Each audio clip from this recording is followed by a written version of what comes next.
Good afternoon, all. Good afternoon, ma'am. Good How afternoon, are you ma'am. all? How are you all? Fine, ma'am. Okay, that's Fine, ma'am. good. All are safe and safe and sound, no? Okay. Only 4 are there. Last class में कितने थे? Last class में कितने student join हुए थे? 7.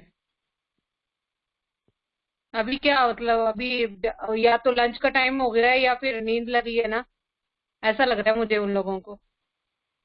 Only 7. Okay, no problem. हम last पढ़ रहे थे चैप्टर नंबर 2, लालच बुरी बला है.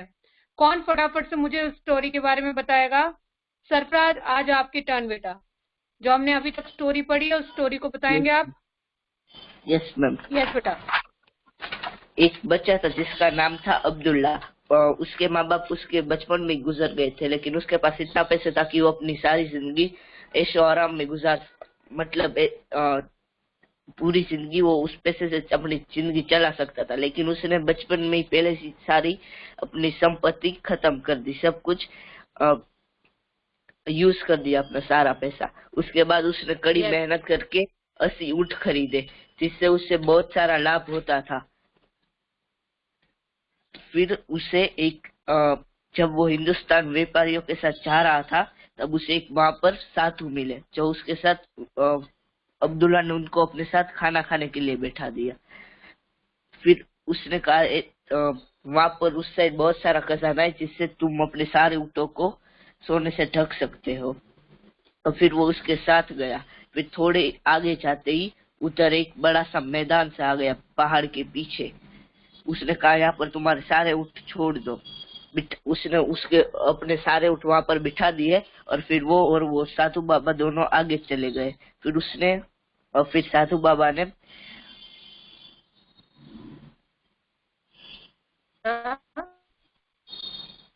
ओके, कंटिन्यू कीजिए बेटा. भूमि, आगे कंटिन्यू कीजिए. कैसे वो बादल बनाए, कैसे वो Yes, ma'am. महल निकला. फकीर ने एक जगह से सूखी लकड़ियां ली और आग जलाकर उसमें एक द्रव्य डाला. थोड़ी ही देर में एक बड़ी गुफा मिल गई जिसमें बहुत द्रव्य भरा हुआ था. उन दोनों ही ने बहुत ही जल्दी से सारी अशर्फियां भर ली. और जब वह जा रहे थे तब फकीर ने और एक गुप्त दरवाजा खोला जिसमें से उसने एक डिब्बी अपने साथ ले ली. और वह दोनों ही बाद में उस गुफा से चले गए.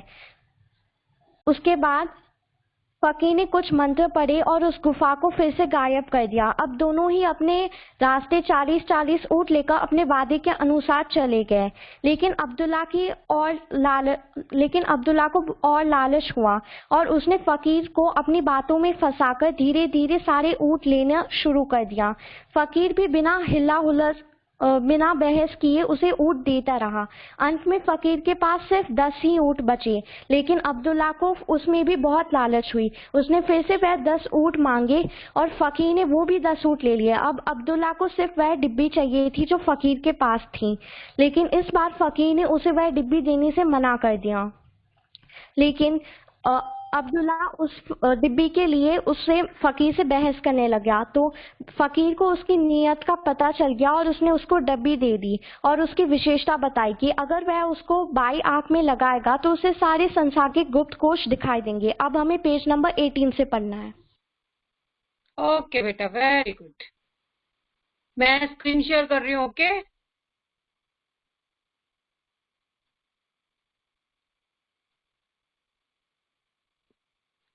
it is visible. It is visible for everyone.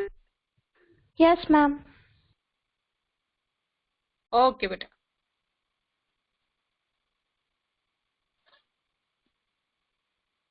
Yes, आज रीड करेगी अर्पिता. अर्पिता बेटा रीड कीजिए स्टार्टिंग से. Okay ma'am.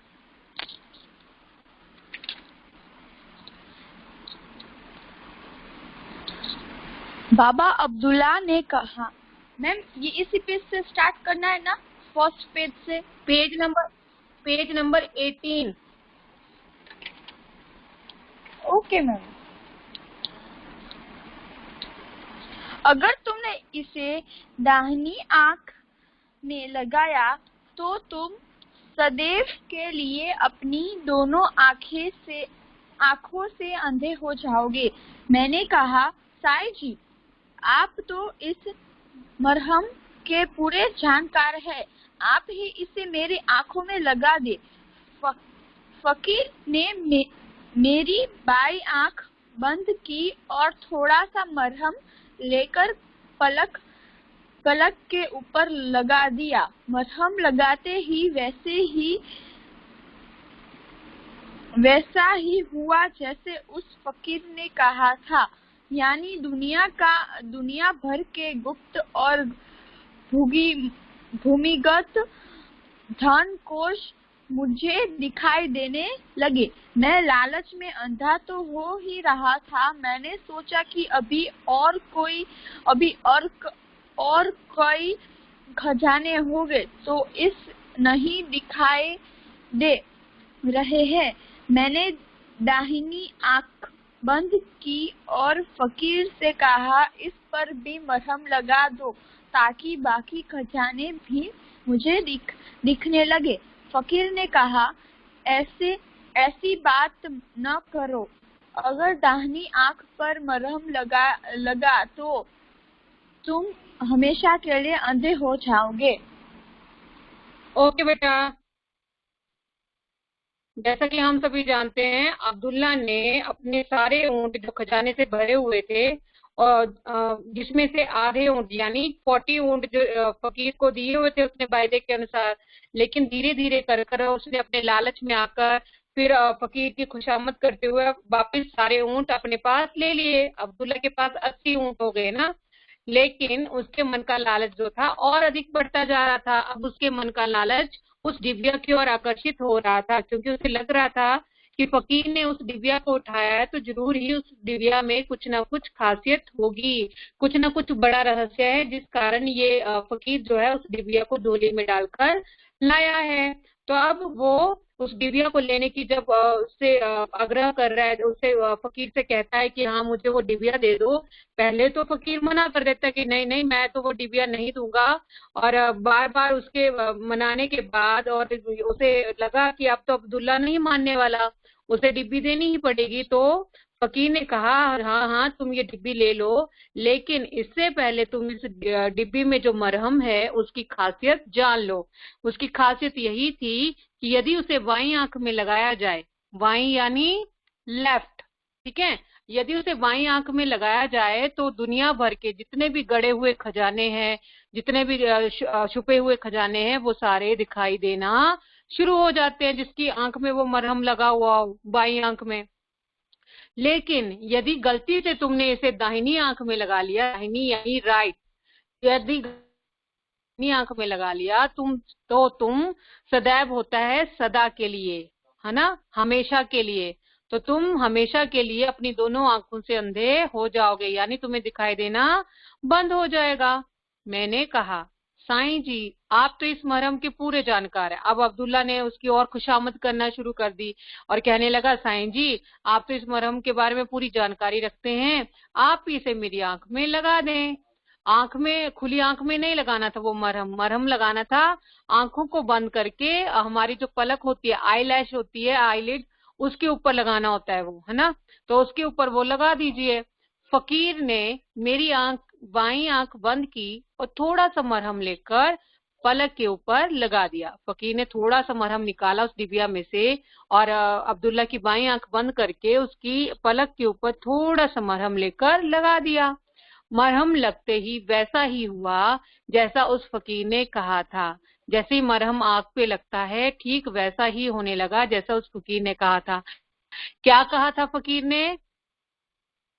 फकीर ने क्या कहा था? फकीर ने कहा संसार के गुप्त कोश दिखाई देंगे। यस, जैसे ही बाईं आंख में ये मरहम लगा दिया जाएगा तो तुम्हें दुनिया भर के सारे गुप्त कोश दिखाई देना शुरू हो जाएंगे। तो ठीक वैसे ही जब फकीर ने बाईं आंख में वो मरहम लगा दिया, तो अब अब्दुल्ला को दुनिया भर के गुप्त यानी छुपे हुए, भूमिगत यानी जो अंडरग्राउंड होते हैं, वो सारे धन कोश, वो सारे धन के खजाने दिखाई देने लग पड़े। मैं लालच में अंधा तो हो ही रहा था, अब अब्दुल्ला का लालच तो पैसे ही बढ़ा हुआ था, अब और अधिक अंधा होता जा रहा था वो लालच के कारण। अभी सच में अंधा नहीं हुआ है, वो लालच के कारण अंधा हो रहा था।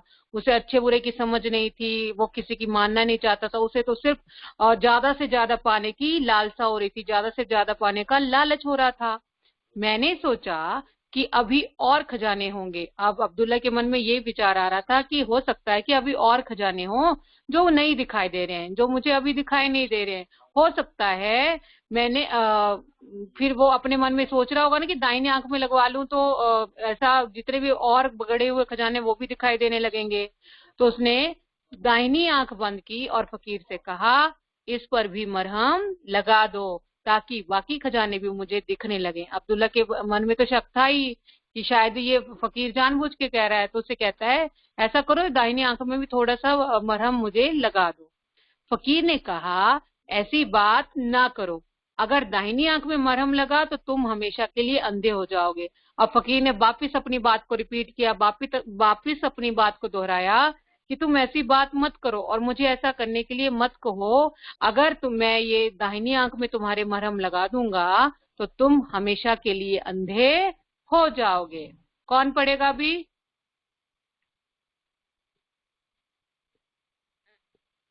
कौन रीड करेगा अभी? स्मिथ, आप करेंगे रीड? स्मिथ, आप बिल्कुल भी पार्टिसिपेट नहीं करते हो बेटा इसमें। वियान? Yes ma'am. रीड कीजिए बेटा। Yes ma'am. मेरी अकल पर पर्दा पड़ा हुआ था। मैंने सोचा कि यह फकीर मुझे धोखा दे रहा है। यह भी संभव है कि दाहिनी आंख में मरहम लग जाने से मुझे उस फकीर की शक्तियों के रहस्य मालूम हो जाए।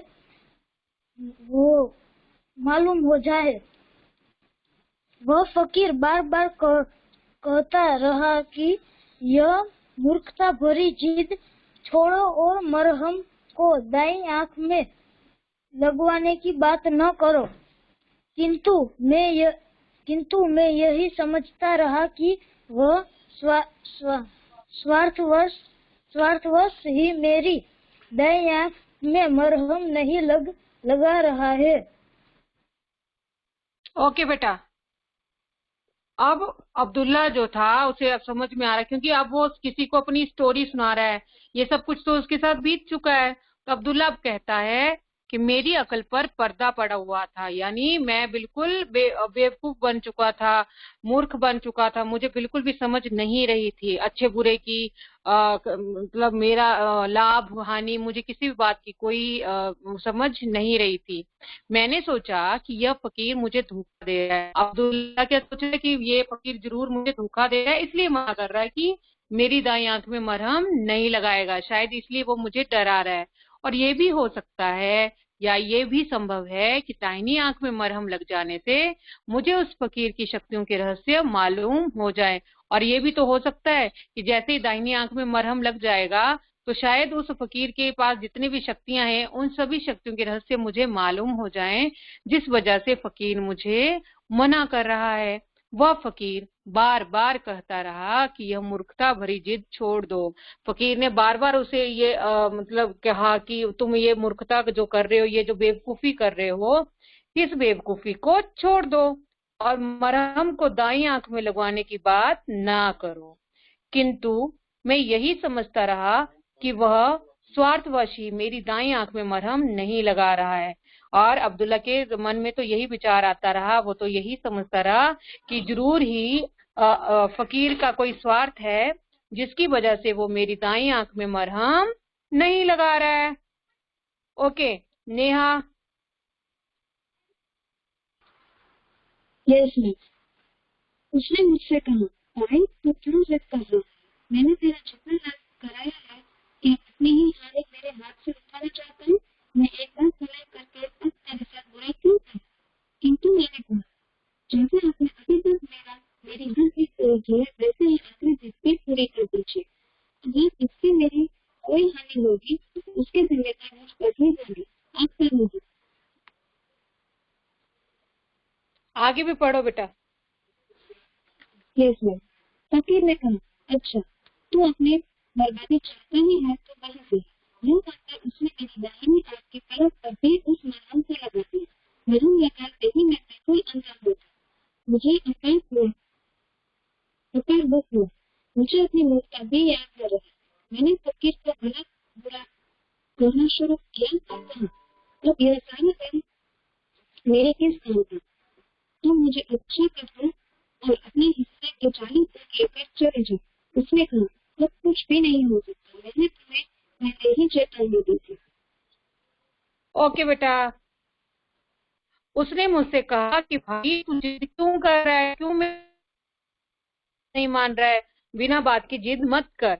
मैंने तेरा जितना लाभ कराया है, क्या उतनी ही हानि मेरे हाथ से उठाना चाहता है? यानी अभी तक मैंने तुम्हारे सब भलाई किया, तुम्हारा सब लाभ ही करवाया है, अब उन्हीं हाथों से तुम मुझसे अपना नुकसान भी करवाना चाहते हो। मैं एक बार भलाई करके अब तेरे साथ बुराई क्यों करूं? मैंने एक बार तेरे साथ भलाई कर दी है, तेरा इतना भला कर दिया है, तो अब मैं तेरे साथ बुराई नहीं कर सकता, यानी तुम्हारा बुरा नहीं कर सकता। किंतु मैंने कहा, जैसे आपने अभी तक मेरी हर जिद पूरी की है, वैसे ही आखिरी जिद भी पूरी कर दीजिए। लेकिन अब्दुल्ला कहाँ मान रहा था, वो तो जिद पे अड़ चुका था। उसने फिर से कहा कि नहीं नहीं, आप ऐसा मत कीजिए, जैसे आपने हर बार मेरी जिद पूरी की है, वैसे ही ये मेरी आखिरी जिद है, इसे भी पूरा कर दीजिए। अगर इससे मेरी कोई हानि होगी तो उसकी जिम्मेदारी मुझ पर ही होगी, आप पर नहीं। एक मिनट बेटा।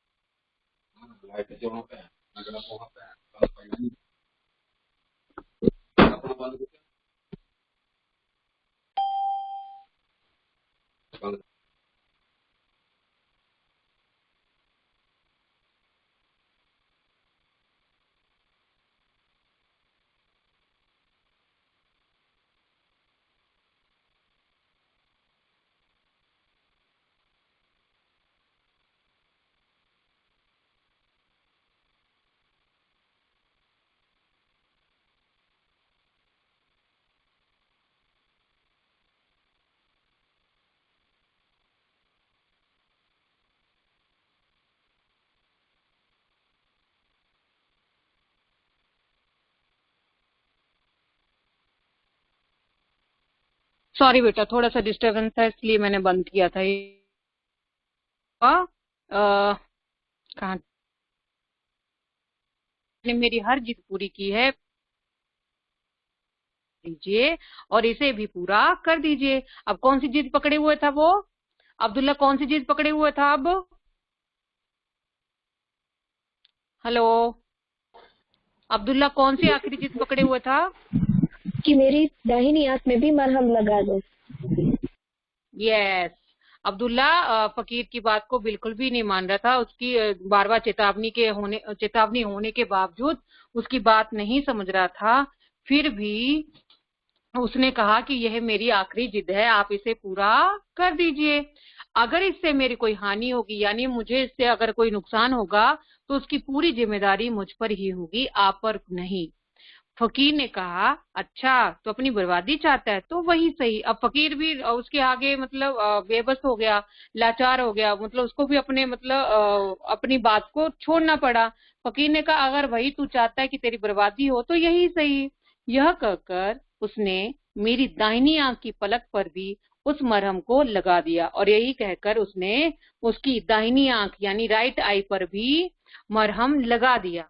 मरहम लगते ही मैं बिल्कुल अंधा हो गया। जैसे मरहम आंख पर लगाया गया, वैसे अब्दुल्ला पूरी तरह से अंधा हो गया। मुझे अपार दुख हुआ। अपार यानी बहुत अधिक, है ना, एक्सेस में। मुझे बहुत अधिक दुख हुआ। मुझे अपनी मूर्खता भी याद ना रही, मुझे अपनी मूर्खता का भी ध्यान नहीं रहा, मुझे याद नहीं रहा कि मैंने कौन सी मूर्खता की है। मैंने फकीर को भला बुरा कहना शुरू किया और कहा, अब ये सारा धन मेरे किस काम का। अपनी गलती नहीं याद रही उसको, अपनी भूल याद नहीं रही कि जो बेवकूफी उसने करी थी वो याद नहीं रहा। उल्टा गुस्से में वो फकीर को अब भला बुरा कहना शुरू कर देता है और कहता है, अब ये सारा धन मेरे किस काम का। मतलब अब फ्रस्ट्रेशन में कर ही रहा है, उस पर चिल्ला रहा है वो। तुम मुझे अच्छा कर दो और अपने हिस्से के 40 ऊंट लेकर चले जाओ। तुम ऐसा करो, तुम मुझे जल्दी से ठीक कर दो, मेरी आंखों की रोशनी वापस ला दो और अपने हिस्से के 40 ऊंट लेकर यहाँ से चले जाओ। उसने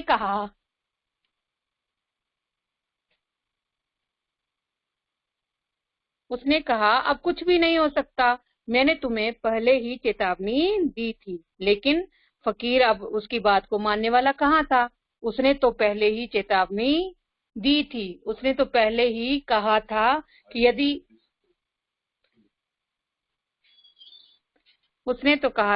तुम दाहिनी आंख में मरहम को लगाओगे तो अंधे हो जाओगे। बार बार चेतावनी देता रहा, बार बार मना करता रहा कि मैं ऐसा नहीं करूंगा। लेकिन इसमें अब अब्दुल्ला फकीर का कोई दोष नहीं था, तो अब्दुल्ला के चिल्लाने का उस पर कोई असर नहीं हुआ। भूमि, यस मैम। भूमि, यस मैम। मैंने उससे बहुत अनुनय विनय की तो वह बोला, मैंने तो तुम्हारी भलाई का भरसक प्रयत्न किया था और तुम्हें हमेशा सत्परामर्श ही दिया था, किंतु तुमने मेरी बातों का कपटपूर्ण समझा और गलत बातों के लिए जिद की। अब जो कुछ हो गया है वह मुझसे ठीक नहीं हो सकता, तुम्हारी दृष्टि कभी वापस नहीं लौटेगी।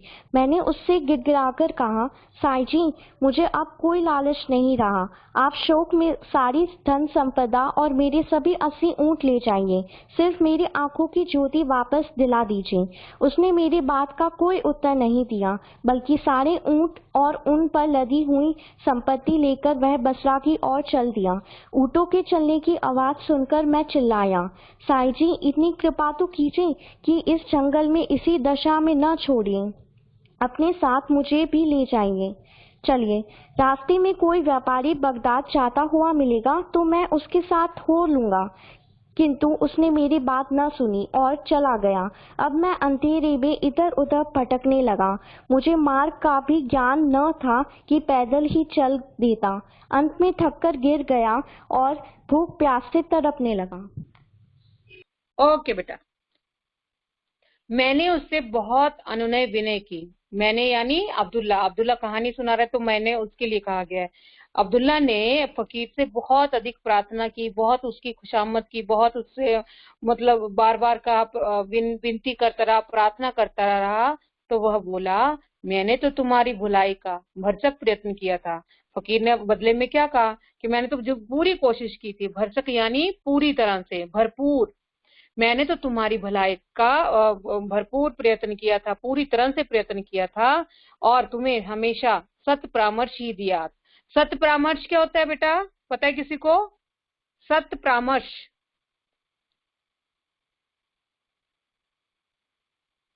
Okay, no problem.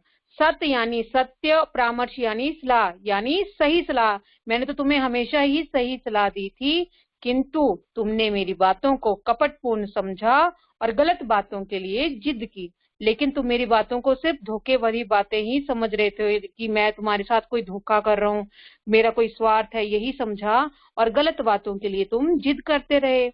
अब जो कुछ हो गया है, अब जो कुछ हो गया यानी अब जो तुम्हारी स्थिति हो गई है, तुम ऐसे अंधे हो गए हो, तो वो अब मुझसे ठीक नहीं हो सकता। मेरे पास अब कोई शक्ति नहीं है जो तुम्हें तुम्हारी आंखों की रोशनी से लगे। तुम्हारी दृष्टि कब वापस आएगी? मैंने उससे गिड़गिड़ाकर कहा, साईं जी, मुझे अब कोई लालच नहीं रहा, आप शौक से मेरी सारी धन संपदा और मेरे सभी ऊंट ले जाइए, सिर्फ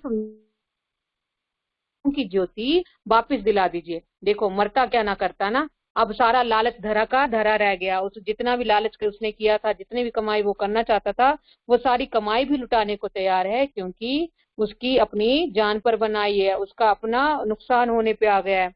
तो अब क्या कहता है, गिड़गिड़ा रहा है पूरी तरह से, उसकी आगे मतलब घुटने टेक रहा है, गिड़गिड़ा रहा है। गिड़गिड़ाना और क्या हो सकता है, एक तरह से भीख मांगना ना, जबकि हम किसी के आगे बहुत ज्यादा किसी को बहुत ज्यादा इंसिस्ट करते हैं किसी चीज के लिए, और लास्ट में जब बहुत अधिक उसकी किसी चीज को पाने के लिए कहते हैं, उसे कहते हैं गिड़गिड़ाना। तो इतना ज्यादा वो गिर चुका था, इतना ज्यादा गिड़गिड़ा रहा था और कहता है, साईं जी मुझे अब कोई लालच नहीं रहा, मुझे अब कोई लालच नहीं है। आप शौक से, आप बड़े आराम से मेरी जितनी भी धन संपदा है, मेरी जितनी भी प्रॉपर्टी है और मेरे सभी 80 ऊंट यहाँ से अपने साथ ले जा सकते हैं, बस सिर्फ और सिर्फ मेरी आंखों की ज्योति जो है वो वापस दिला दीजिए। उसने मेरी बात का कोई उत्तर नहीं दिया, फकीर ने उसकी बातों का उत्तर नहीं दिया, बल्कि ऊंट और उन पर लदी हुई संपत्ति लेकर वह बसरा की ओर चल दिया। बल्कि उसने क्या किया, उसके सारे ऊंट और उन पर लदी हुई जितनी भी संपत्ति थी, जितनी भी धन दौलत थी, वो सारी लेकर बसरा की ओर चला गया। ऊंटों के चलने की आवाज सुनकर मैं चिल्लाया, साईं जी इतनी कृपा तो कीजिए, किसी जंगल में, इस जंगल में इसी दशा में ना छोड़िए। जैसे ऊंटों के चलने की आवाज सुनाई दी तो अब्दुल्ला को समझ में आ गया कि वो फकीर वहां से जा रहा है। तो उसने फिर से चिल्लाया कि साईं जी आप मुझ पर इतनी कृपा तो कर दीजिए कि इस जंगल में, इस स्थिति में मुझे अकेला मत छोड़िए, इस हालात में मुझे अकेला मत छोड़िए, अपने साथ मुझे भी ले चलिए। आप ऐसा कीजिए, अपने साथ मुझे भी ले चलिए। रास्ते में कोई व्यापारी बगदाद जाता हुआ मिलेगा तो मैं उसके साथ हो लूंगा, अभी के लिए आप मुझे अपने साथ ले चलिए, और यदि रास्ते में बगदाद जाने वाला कोई व्यापारी मुझे मिलेगा तो मैं उसके साथ चल लूंगा। किंतु उसने मेरी बात ना सुनी और चला गया। अब मैं अंधेरे में इधर उधर भटकने लगा, लेकिन फकीर उसकी बात को अनसुना करके वहां से चला गया। और अब अब्दुल्ला अंधेरे में यहाँ वहां भटकने लगा। उसे रास्ता भी मालूम नहीं था, उसे मार्ग का बिल्कुल भी ज्ञान नहीं था, तो कि वो पैदल ही आगे बढ़ लेता। अंत में थककर गिर गया और भूख प्यास से तड़पने लगा। अंत में एट लास्ट, वो लास्ट मोमेंट पे वो पूरी तरह से थक गया और भूख और प्यास के मारे वो वहीं पर तड़पने लगा। कौन पढ़ेगा अभी? Smith, are you there? Smith, आप रिप्लाई क्यों नहीं करते हो बेटा? Smith,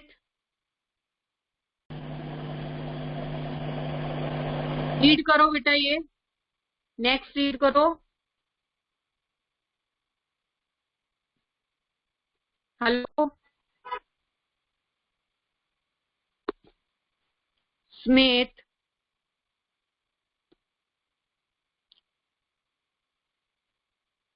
you are there only. आप क्यों नहीं बोल रहे बेटा? Smith, is there any problem?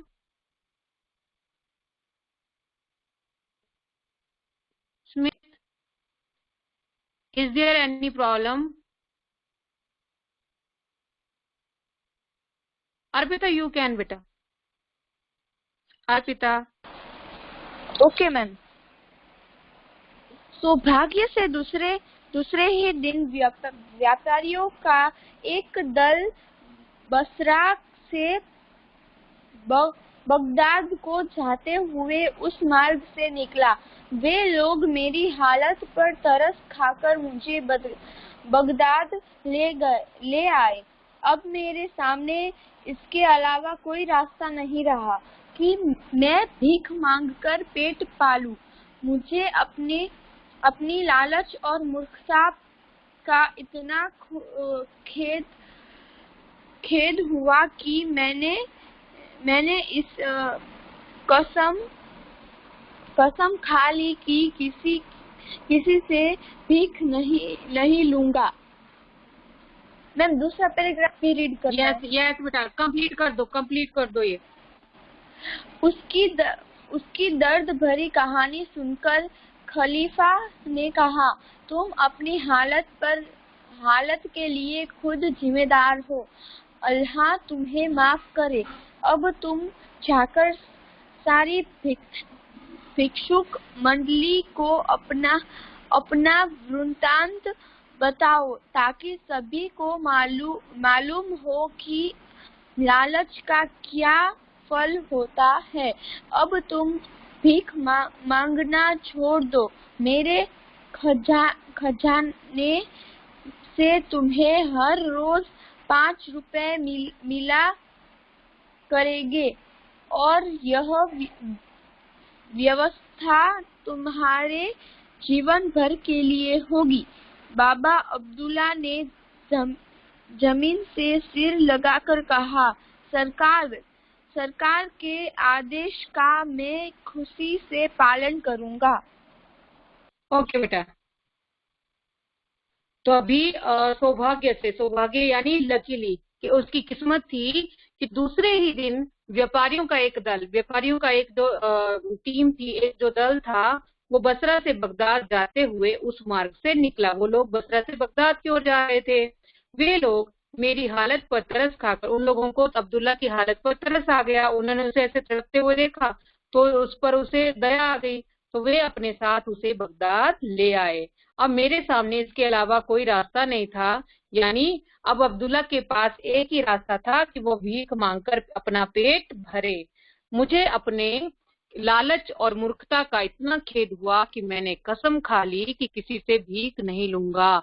उसकी स्थिति तो ऐसी थी कि अपना जीवन यापन करने के लिए, अपना पेट भरने के लिए उसके पास सिर्फ और सिर्फ एक ही रास्ता था कि वो भीख मांगे और अपना पेट भर ले। लेकिन जो उसने इतना अधिक लालच किया था और जैसे मूर्खता भरी बातें उसने की थी, उस बात का उसे इतना अधिक दुख हुआ कि उसने कसम खा ली कि किसी से भी भीख नहीं लूंगा। उसने भीख ना मांगने की कसम खा ली। उसकी दर्द भरी कहानी सुनकर खलीफा ने कहा, देखिए, आपको पूछा जाए ये कहानी अब्दुल्ला ने अपनी कहानी किसको सुनाई, तो ये कहानी सुना रहा था खलीफा को। आदमी खड़ा ना, ये है खलीफा। तो ये खलीफा को अपनी दर्द भरी दास्तान, अपनी मुसीबतों भरी कहानी सुना रहा है। तो उसकी दर्द भरी कहानी सुनकर खलीफा ने कहा, तुम अपनी हालत के लिए खुद जिम्मेदार हो। अब खलीफा को भी इस बात की समझ आ रही थी कि जो कुछ भी अब्दुल्ला के साथ हुआ है उसका जिम्मेदार कोई और नहीं, सिर्फ और सिर्फ वही है। यदि वो अधिक से अधिक लालच ना करता, कम में ही थोड़ी संतुष्टि कर लेता, जो उसको मिला उसी में संतोष कर लेता, तो शायद आज उसकी ये हालत नहीं होती। तो खलीफा कहता है, अल्लाह तुमने जो गुनाह किया है, तुमने जो लालच किया है, इसके लिए भगवान तुम्हें माफ कर दे। अब तुम जाकर सारी भिक्षुक मंडली को अपना वृतांत बताओ। अब तुम जाओ और जितनी भी भिक्षुक मंडली है, भिक्षुक मंडली यानी भीख मांगने वाली मंडली, तो उस भिक्षुक मंडली को अपना वृतांत बताओ। वृतांत यानी बीती हुई कहानी, जो घटी हुई कहानी होती है उसको कहा जाता है वृतांत। तो सारी भिक्षुक मंडली को अपना वृतांत सुनाओ, ताकि सभी को मालूम हो जाए कि लालच का क्या फल होता है, ताकि सबको ये पता चल जाए कि लालच का क्या फल होता है। अब तुम भीख मांगना छोड़, मेरे खजाने से तुम्हें हर रोज 5 रुपए मिला करेंगे और यह व्यवस्था तुम्हारे जीवन भर के लिए होगी। अब तुम्हें भीख मांगने की जरूरत नहीं है, तुम यहाँ पर मत बैठो, बस तुम्हें इतना ही काम करना है, जितने भी भिक्षुक मंडली है उनको अपने साथ घटी हुई पूरी कहानी सुनानी है। मेरे खजाने से तुम्हें हर रोज 5 रुपए मिला करेंगे और ये व्यवस्था तुम्हारे जीवन भर के लिए होगी। खलीफा ने उसकी जीवन यापन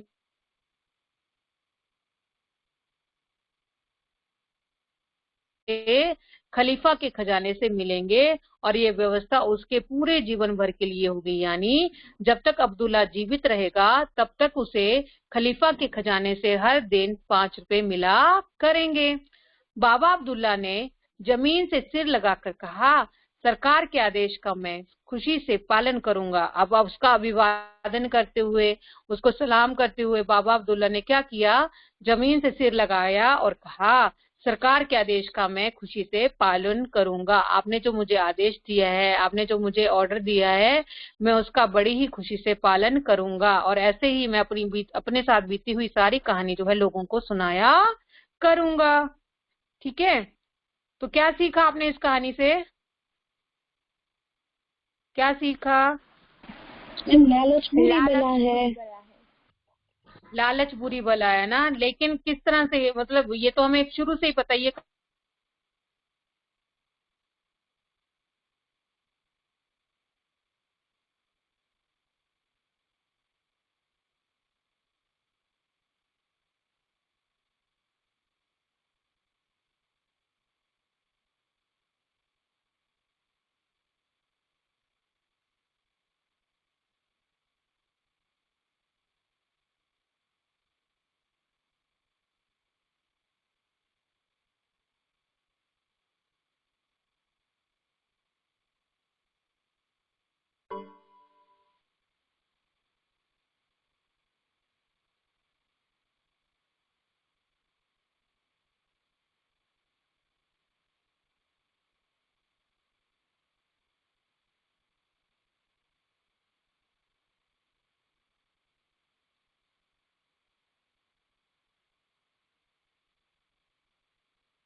ओके, याद है ऐसी कोई स्टोरी, लालच बुरी बला, जिसका मॉरल है, जिसकी शिक्षा है?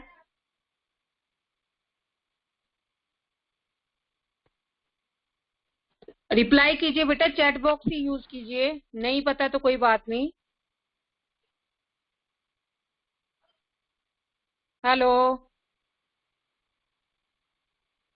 नहीं नहीं, दीना वाली नहीं, वो तो हमारी टेक्स्ट बुक की स्टोरी है ना बेटा। ऐसे कोई स्टोरी बुक, जैसे हम वो कहानी लिखते थे या लिखवाते हैं आपको, जैसे राइटिंग पोर्शन है आपके कहानी वाले, उनकी बात कर रही हूँ मैं।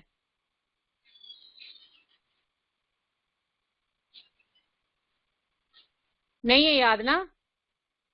ग्रीड इज कर्स, नहीं है उसकी स्टोरी याद आपको?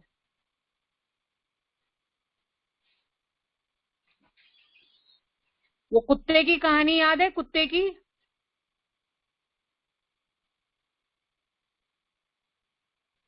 उसी की बात कर रही हूँ बेटा मैं। नेहा सुनाएंगे आप? नेहा सुनाएंगे आप? Yes ma'am. उसमें ऐसा होता है कि एक हाँ। कुत्ता होता है जिससे एक हड्डी मिली होती है, और वो हड्डी लेकर उसे घूमने टहलने जाता है। तो उसमें वो पुल के ऊपर से जा रहा होता है, तो पुल के नीचे जो नदी बह रही होती है, तो उसने उसके नीचे से देखा तो उसने अपनी परछाई दिखाई दी, पर उसे ऐसा लगा कि एक और कुत्ता है, और अगर मैं उसे हाँ। भौंकूंगा तो वो भी मुझे अपनी हड्डी दे देगा। तो उसने जैसे ही भौंकना शुरू किया तो उसे हड्डी भी नहीं दी, और उसके मुंह में भी जो हड्डी थी वो भी नदी में बह गई। और वो फिर इसमें हाँ। उसने फिर शर्म से वो चला गया। यही बात है, मतलब अपने पास जो है उसमें अगर आप संतोष नहीं करते हो, दूसरे से छीनने की या दूसरे से हड़पने की कोशिश करते हो, तो आपके पास जो अपना खुद का है वो भी आपके हाथ से चला जाएगा। इसलिए हमेशा यही कोशिश करनी चाहिए कि जो कुछ भी अपने पास है या जितनी भी मेहनत करके हम जितना भी कमाते हैं वही हमारा सब कुछ है। उसके अलावा अगर हम किसी और का छीनने की या उससे झपटने की कोशिश करेंगे तो वो हमारे काम आने वाला नहीं है। बदले में हमारा जो खुद का है वो भी लुट जाएगा, हम उसे भी गवा देंगे। ओके, सो अभी क्वेश्चन आंसर, मौखिक प्रश्न उत्तर कर लेते हैं फटाफट से ना। फर्स्ट क्वेश्चन इज, बाबा अब्दुल्ला किसे अपनी कहानी सुना रहे थे? बाबा अब्दुल्ला अपनी कहानी खलीफा को सुना रहे थे। यस, बाबा अब्दुल्ला खलीफा को अपनी कहानी सुना रहे थे। ओके, अर्पिता, बाबा अब्दुल्ला के पास कितने ऊंट थे? शायद आपने नहीं ज्वाइन करी थी क्लास, ये ना, पता है आपको Arpita?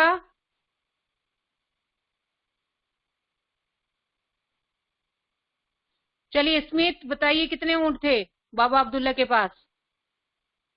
Smith, chat box use कर लीजिए, बोलना नहीं है तो। स्मिथ बेटा, चैट बॉक्स में तो रिप्लाई कर सकते हैं आप। Please call me after the class, आप मुझे कॉल करेंगे क्लास के बाद। स्मिथ, अगर आप सुन रहे हैं तो आप क्लास होने के बाद मुझे कॉल करेंगे। Okay Bhumi. Yes ma'am. Baba Baba Abdullah के पास 80 ऊँट थे। ओके बेटा, गुड। बसरा से लौटते समय उन्हें रास्ते में कौन मिला? ये बताएगा Vyan. Vyan is there? Not. Sarfaraz. Yes ma'am. Basra से लौटते समय उन्हें रास्ते में एक फकीर मिले। यस, फकीर मिला ना, बसरा से लौटते समय रास्ते में उन्हें फकीर मिला। जिन्नों के बनाए भव्य, सॉरी बेटा, जिन्नों के बनाए भव्य भवन में उन्होंने क्या देखा?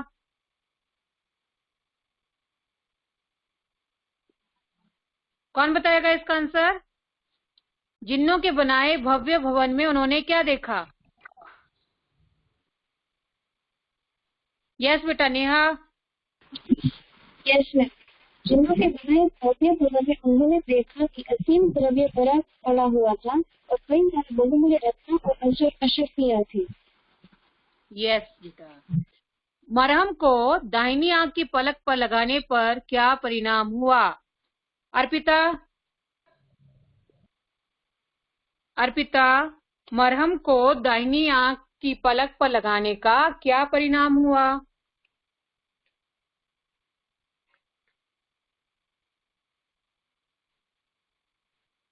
अर्पिता। Yes ma'am. मरहम को दाहिनी आंख में लगाने के बाद फकीर हमेशा के लिए अंधा हो गया और उसे कुछ ना सॉरी, फकीर नॉट मैम, बाबा अब्दुल्ला अंधा हो गया और यस वेरी गुड, आपने अपनी गलती खुद ही ठीक कर ली। मरहम को दाहिनी आंख की पलक पर लगाने का यह परिणाम हुआ कि बाबा अब्दुल्ला अपनी दोनों आंखों से अंधा हो गया। अर्थ ग्रहण संबंधी प्रश्न। पठित पाठ के आधार पर उचित विकल्प पर सही का चिन्ह लगाइए। फकीर किस शर्त पर खजाना दिखाने को तैयार हुआ? रत्नों से लदे एक ऊंट पाने पर, रत्नों से लदे 40 ऊंट पाने पर, रत्नों से लदे 10 ऊंट पाने पर, अपने किसी भी काम में दखल ना देने पर। सरफराज। मैम, रत्नों से लदे 40 ऊंट पाने पर। यस, रत्नों से लदे 40 ऊंट पाने पर। फकीर खुर्जियों में क्या भर रहा था? भूमि। केवल अशर्फियों को पान। ना बेटा, फकीर की बात हो रही है। फकीर खुर्जियों में क्या भर रहा था? रत्नों में। यस, केवल रत्नों को भर रहा था। अब्दुल्ला लगा था भरने अशर्फियों को ना, तो फकीर ने उसे भी मना किया कि तुम अशर्फियों को मत भरो, केवल रत्नों को ही भरो, और खुद भी वही भर रहा था वो। बाबा अब्दुल्ला ने अंत तक कितने ऊंट फकीर से ले लिए? मैं रत्नों से लदे उसके 40 ऊंट। रत्नों से लदे उसके 40 ऊंट, यानी पूरे 80 ऊंट हो गए अब उसके पास। ओके, तो अभी हमारा आज का चैप्टर ये कंप्लीट हो गया है। आपको पता है MEA 1 में आपको टेक्स्ट बुक में से 2 चैप्टर आने वाले हैं और ग्रामर बुक के भी आपको 2 चैप्टर आने वाले हैं। तो अभी नेक्स्ट क्लास में हम अपना ग्रामर स्टार्ट करेंगे। Okay, we ready with your grammar book in next class. Okay ma'am. Okay, आज के आंसर्स का मैं PDF शेयर कर दूंगी। हो सकता है आज आप कर लो, जितना आप कर सको उतना कीजिएगा, बाकी जो बच जाएगा वो बाद के लिए। Okay, that's all for today. Bye bye everyone, have a nice day.